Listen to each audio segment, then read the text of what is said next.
I cared for her for 5 years, but my mother's sobs could be heard from the audience as tears welled up in my husband's eyes. He's done nothing for all this time, yet he plays the good son so well.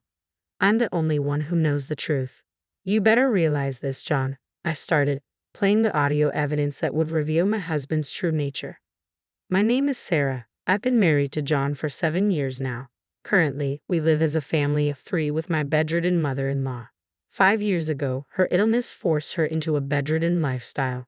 My father-in-law had passed away before I got married, so there was no one else to care for her. At the time, John's work wasn't going well, and we were struggling to make ends meet. So he asked if we could live together with his mother, and she agreed. Feeling guilty about relying on her, I decided to take care of her while also working a part-time job.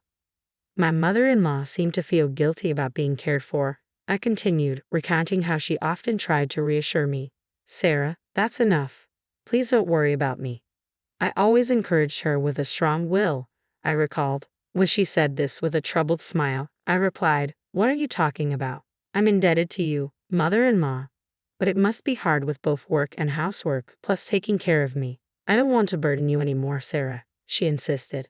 It's not a burden at all. I want to be with you. That's why I'm doing this on my own accord. I reassured her. But you should have your own happiness. Being able to talk to you every day like this is my happiness, so don't worry about it. Tears welled up in mother-in-law's eyes as she whispered a small thank you. There's not much that I can do, yet she always expresses her gratitude like this. Ever since we got married, my mother-in-law has been very kind to me, so taking care of her is not a burden at all. In fact, it feels like my mission. While I do enjoy caring for her, there's one thing I'm not satisfied with in my current life. My husband, John. He's what you'd call a traditional type who thinks housework is a woman's job. He wasn't that bad when we got married, but since we started living with his parents, he's become increasingly selfish. He doesn't contribute much to the household expenses, but his entitlement is as high as Everest. For instance, when he comes home, he starts yelling if I don't greet him at the door. Hey Sarah, I'm home. Why aren't you greeting me? Hurry up, get my stuff. I frowned at my husband and voiced my complaints. Listen, John, I've told you before, I'm not your servant. You should do what you can on your own. Huh? What are you saying? Who do you think is making the money for this family?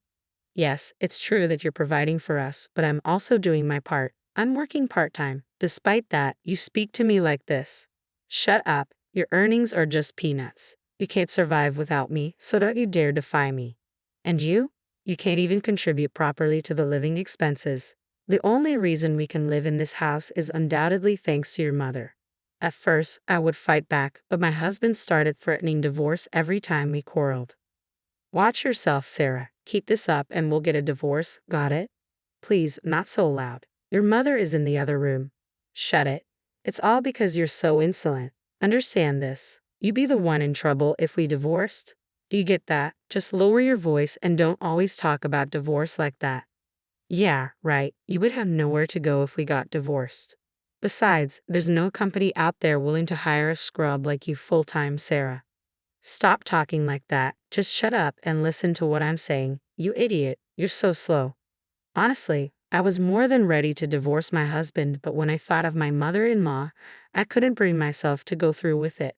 You can always talk to me if you're troubled, Sarah. You're my precious daughter, my mother-in-law would reassure me. She was always very kind to me, as if we were truly mother and daughter. Because of her, I wanted to take care of her properly until the end. I wanted to repay her for all the kindness she had shown me. That's why I endured the painful days with my husband in this house. I couldn't entrust my mother-in-law's care to a man like him. Then one day, as I was preparing dinner, I heard the usual shouting from the entrance. Hey Sarah, I'm home. Come out and greet me. I'm using the stove right now and can't leave it. What, are you kidding me? What kind of wife doesn't prioritize her husband? My husband, who had lost his patience, stormed into the living room. Hey, what are you thinking? I always tell you to greet me when I come home. Why don't you understand? As you can see, I was just frying something. I don't care. You should have timed it to be finished when I come home. You're useless. Well, you never tell me when you'll be home. I told you not to talk back. A useless and insolent wife is nothing but garbage. My mother-in-law, who had come out upon hearing the harsh words, spoke in a stern voice. John, that is no way to talk, is it? Oh, Mom, You're still alive. Sarah is working hard every day for this household for both of you and me. That's what a wife is supposed to do, right? She earns a little, is half-baked in housekeeping. She's basically social trash. Enough is enough. My usually quiet mother-in-law raised her voice on the spot. You wouldn't say what you want about me. Don't you dare slander Sarah. What, Mom? Are you on Sarah's side too? You two are colluding, huh? My mother-in-law, who usually remains silent, continued to speak. This time, John, one request. Ha! What is it? Just put me in a nursing home. I don't want to be a burden on Sarah anymore. Ha! A nursing home. Where do you think we have that kind of money? We still have your father's inheritance and my pension. I don't need a fancy place. At my mother-in-law's unexpected remark, I was at a loss for words. Mother-in-law, have you been considering this? Thinking about me? Tears welled up in my eyes at the thought of her kindness. However, it was completely lost on my husband. At the suggestion, he made a deeply disgusted face. Don't joke around. There's no way we're putting you in a nursing home. That's a waste of money. Please don't say that. Life would be easier in this house if I wasn't here. If we put you in a facility, the neighbors and my colleagues will start gossiping that I'm an ungrateful son, won't they? You don't need to worry about what people think. I still want to be a burden to you. Then shut up and do as you're told, old woman. I'm taking care of you, isn't that enough? John, you don't do anything. Huh? I let you live in this house and I make Sarah work too. Isn't that enough for you, ungrateful woman? Unable to bear my husband's words, I raised my voice. Are you talking about who's the ungrateful one here? This house originally belonged to your mother, didn't it? Ah, are you talking back to me again? But that's true, isn't it? 5 years ago, when you were fired, we were in trouble, and didn't your mother-in-law gladly take us in? How can you say that? Ah, shut up, both of you. And I'm not doing this reluctantly. I'm taking care of mother-in-law out of my own will. Stop making unilateral decisions. Despite my desperate plea, my husband just said, "That's true. Troublesome," and left the room. In the awkward silence, my mother-in-law kept apologizing and crying. It's not your fault, mother-in-law. The one at fault is John. Every day, I was frustrated by a reality that I could not control. A few days later, while I was cleaning the house, a man who claimed to be an acquaintance of my mother-in-law's came to visit. Mother-in-law looked surprised, but she wore a full smile. Oh, is that you, Jackson? You came to visit. Well, if I was asked to visit my senior Linda, I couldn't refuse, could I? I remember treating you a lot at work when we were younger, right? Yes, I'm grateful. So what's your will? Why did you call me today? Ah, yes, actually, looking at me, mother-in-law said, sorry, could you step out for a bit? Assuming they had a lot to catch up on, I happily agreed, saying, sure, and went out to buy some sweets. This man Jackson apparently was a junior when mother-in-law was working. It had been a while since I saw mother-in-law looking so happy. When I thought it was time to come back, Jackson was just about to leave. Oh, excuse me, I'm about to make tea. No, that's fine. We finished our conversation, but thank you for always taking care of Linda.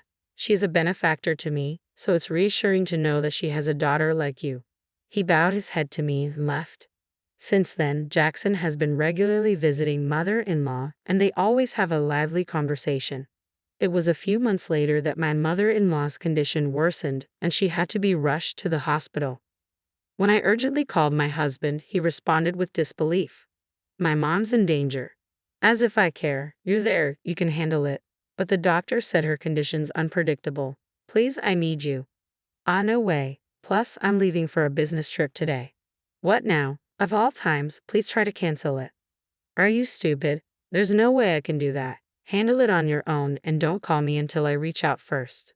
With that, he hung up abruptly. Not knowing what to do, I slumped down in front of my mother-in-law's hospital room. He's going on a business trip while his mother is in this state? This is just too cruel. How am I supposed to tell my mother-in-law? Just as I was sinking into despair, Jackson appeared.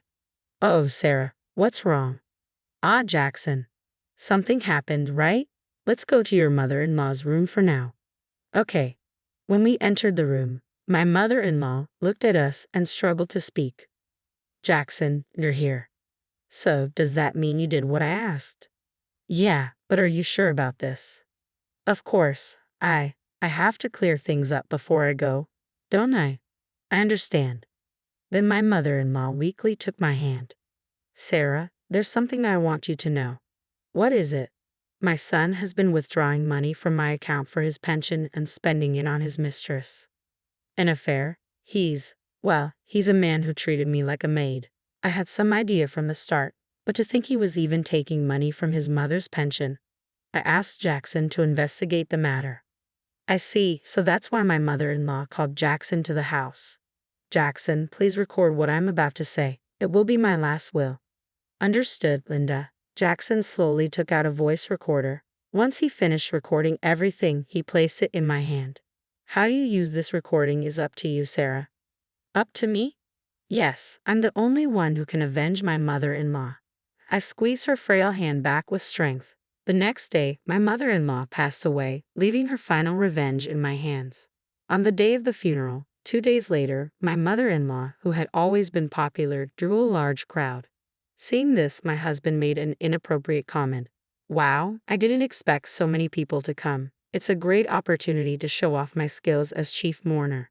What are you talking about? You weren't even there when she died. Ignoring my reproach, he continued casually, I'll make everyone cry with my touching eulogy. My bosses from work are here too. If they're moved by how filial I am, it could boost my reputation and lead to a promotion. Just kidding. How can you act like this when your mother just passed away? Just think about it. Now that mom's gone, I'll get dad's inheritance, right? Man, I'm so lucky. Ignoring my trembling rage, my husband cheerfully went on to give the eulogy. After the formalities, he began talking about taking care of his mother. Then, with tears in his eyes, he said, I have devoted myself to caring for my mother for 5 years, but in vain. She has passed away. But I have no regrets. I am proud that I could support my mother until the end. At my husband's eulogy, sobs could be heard from the audience. Perhaps pleased with the reaction, my husband continued to speak indefinitely, with a touch of drama, as if he had always been a dutiful son. The attendees, oblivious, listened to this story with tears in their eyes. Thank you all for today, he concluded. With his closing words, I stood up. As the room began to stir, I stood before my husband and took out a voice recorder. What are you doing? Ignoring my husband's restraint, I raised my voice to the attendees. Ladies and gentlemen, finally, please listen to this recording. As I pressed the play button, my mother-in-law's voice flowed from the voice recorder. Her voice at that time, recorded in the hospital. Thank you all for attending today. There's something I absolutely want you to hear, so I've left this voice message. My husband and even the attendees were stunned by the unexpected turn of events. I believe you've just heard my son's speech. Probably he was talking as if he had been a dutiful son. The recording continued in my mother-in-law's voice that knew my boastful husband well. She had a good grasp of his likely behavior as a parent. I increased the volume of the voice recorder so that everyone could hear. However, my son did not care for me. He just kept shouting at me and my daughter-in-law, Sarah. Of course, we have audio evidence of him verbally abusing Sarah and me. As my husband's face turned red, he shouted, What is this? Stop this. Ignoring him, I continued to play the recording. Besides, hi son, I was withdrawing my pension from my account without my permission. I'm giving it to another woman, not Sarah. One day, I noticed something odd about my son and had an old friend look into it. And this fact came to light. The attendees were all filled with anger, while my husband turned pale. Finally, my mother-in-law delivered a final blow to my husband from heaven. I have a request for everyone. Please do not give my inheritance to my son. You could donate it, destroy it, whatever. Anyway, I will not forgive my son. I need your help. With those words, the voice ceased. My husband was in a panic, shouting something, but no one was there to help him. On the contrary, all of the attendees were giving him cold stares. Looking down at my husband, I said coldly, Do you understand? This is the result of what you've been doing. You abandoned the care of your mother and were having an affair. You've learned a lot from this, haven't you? Wait, Sarah, I was wrong. So, you are not going to say something stupid like, help me, are you? Let me tell you, I will never forgive you. After tormenting your mother and ridiculing people, there's no one who's going to help you. Suffer in hell. In the midst of the attendees' cold stares, my husband collapsed onto the ground, pale-faced. After that, I divorced my husband. There was no reason for me to be with him now that my mother-in-law had passed away. I later heard that he had been fired from his job. His boss had been at the funeral, so it was a predictable outcome. I demanded alimony from my ex-husband for his mistress. Apparently, his mistress was furious about this and promptly dumped him. A few months later, my ex-husband was able to find a new job through Jackson's introduction, but that was also part of my mother-in-law's plan. My ex-husband was working at a company known to Jackson, and from his salary, he was paying me alimony. Thanks to this, the alimony is paid to me every month without fail. Meanwhile, I started living alone with the money my mother-in-law had left me. Jackson, who was worried about me, even introduced me to a full-time job. All of this was apparently in my mother-in-law's will. I can't thank my mother-in-law enough for everything she's done for me. I said a prayer in front of my mother-in-law's grave and thanked her in my heart. Thank you so much, mother-in-law. I swore to myself that I would cherish this life I was given thanks to my mother-in-law.